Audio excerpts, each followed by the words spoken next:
അപ്പുവിനെ ഗതി പിടിപ്പിക്കാൻ പോയി ചെന്നൈ പാസം ക്രിഞ്ച് എന്നൊക്കെ കേട്ട എയർലൈവ് വിനീതേട്ടൻ്റെ സിമ്പിളായിട്ടുള്ള തിരിച്ചുവരവ്. കരം വന്നതും പോയതും എന്തിന് ഇത് ആരുടെ പടമാണെന്ന് പോലും ചർച്ച ചെയ്യപ്പെട്ടില്ല. Wash out. എങ്ങനെയൊക്കെയാണെങ്കിലും ഒന്ന് കണ്ടു നോക്കാമെന്ന് കരുതി. നമുക്കൊരുപാട് ഹിറ്റ് ചിത്രങ്ങൾ തന്നിട്ടുള്ള ആളല്ലേ. പടം തുടങ്ങി. നായകൻ്റെ വലിപ്പം കാണിക്കണമല്ലോ. അപ്പോൾ ഒരു മിഷനിടയിൽ കോർട്ട് മാർഷൽ ചെയ്യപ്പെടുന്ന ആർമി ഓഫീസർ. ശരി, ഫ്രഷ് സാധനം. അടുത്തത് എന്താണെന്ന് നോക്കിയപ്പോൾ ഒരു ക്രിഞ്ച് ലവ് സ്റ്റോറി. പഴയ പടങ്ങളെ അനുസ്മരിപ്പിക്കുന്ന കട്ട ക്രിഞ്ച്. വ്യത്യസ്തനാവാൻ ഒരു പ്ലേ ബോയ് മൈൻഡാണ് നായകൻ. പിന്നെ നായകൻ നോബിൾ ബാബു തോമസ്. കഥയും അങ്ങേരുടെയാണ്. ഫസ്റ്റ് ഇംപ്രഷൻ ഈസ് വേസ്റ്റ് ഇംപ്രഷനാണ്. Vintage Suniel Shetty look. ചിരിക്കുവാണോ കരയുവാണോ അതോ മറ്റെന്തെങ്കിലും ആണോ എന്നറിയാൻ സബ് ടൈറ്റിൽ വേണമായിരുന്നു.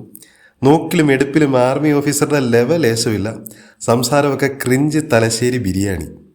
അങ്ങനെ കണ്ടിരിക്കുമ്പോൾ മനോജ് കെ ജയൻ്റെ ഫാൻസി ഡ്രസ്സ് കിട്ടിയ കർക്കശക്കാരനായ തിലകരേങ്കാണ്ടാണ് ഉദ്ദേശിച്ചത്. അതുപോലൊരു സാധനം വരും. പിന്നെ ഫാമിലി ലൈഫ് തോൽവിയാണെന്ന് കാണിക്കാൻ അപ്പൻ മകൻ ഇൻഡയറക്റ്റ് ഫൈറ്റ്.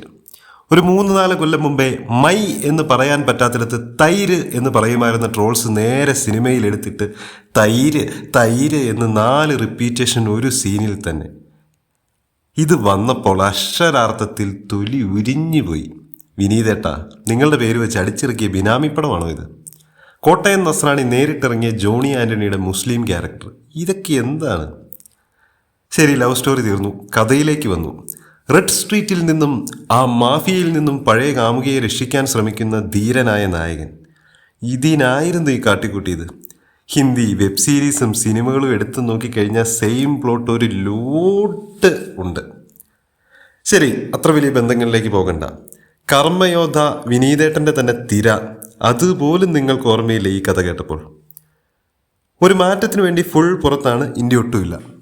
പകുതി ഇംഗ്ലീഷും മലയാളികളുടെ ഫാൻസി ഡ്രസ്സുമൊക്കെയായി നല്ല കട്ട ക്രിഞ്ച് സാധനം. പാസവും ക്രിഞ്ചും വിട്ടിനി കംപ്ലീറ്റ് ആക്ഷൻ എന്നായിരുന്നു പുള്ളി പറഞ്ഞത്. ഇതിനും ഭേദം ചെന്നൈ പാസമായിരുന്നു. അറിയാതെ എങ്കിലും തിയേറ്ററിൽ പോയിരുന്നുവെങ്കിൽ ഇറങ്ങി ഓടേണ്ടി വന്നേനെ. ഇതിൻ്റെ പ്രൊഡ്യൂസറും ഇയാളായിരിക്കാം, ബട്ട് വേറെ പേരാണ്. അവനെയും ഇവനെയും രക്ഷപ്പെടുത്താൻ പോയി നിങ്ങളിതെങ്ങോട്ടാണ് വിനീതേട്ടാ? 15 കൊല്ലം മുന്നേ ഇറക്കേണ്ട കഥയൊക്കെ ഏത് പ്രേക്ഷകരെ ഉദ്ദേശിച്ചാണോ ചെയ്യുന്നത്? അർഹിച്ച പരാജയം. അൺസഹിക്കബിൾ.